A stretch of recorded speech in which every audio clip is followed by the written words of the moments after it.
நிறைய பொருள் இருக்குது. ஓதாமல் ஒரு நாளும் இருக்க வேண்டாம்னு ஔவையார் சொன்னது யோக கலாச்சாரம் தான். யோக பயிற்சி தான். ஓதுதல், வாசித்தல், வாசி வாசி என்று கற்ற தமிழ், சிவா சிவா என்று சிந்தை இல்லாடுது அப்படின்ட்டு ஔவையார் பாடிப்பாங்க. வாசி வாசி, வாசிக்கு வாசி வாசி யோகம். வாசித்தல் வேற, ஓதுதல் வேற. அதை தான் ஓதாமல் ஒரு நாளும் இருக்க வேண்டாம் அப்படின்னு ஆகி கூ மந்திரம்ட்டு சிவவாக்கியர் சொல்லிட்டாரு. நிறைய பேர் பிரணவம்னாலே ஆ இ ஊன்னு சொல்லுவாங்க. அது கிட்டத்தட்ட ஓசை ஒளி ஒண்ணுதான், ஓசை ஒண்ணுதான்.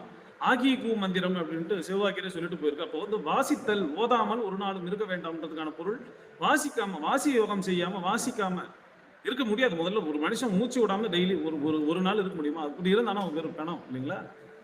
மூச்சு விடாம இருக்க முடியாது. இந்த வாசிக்கல், இந்த மூச்சு சுவாசத்தை 12 அங்குல சுவாசம் வீணா போகுது இல்லைங்களா?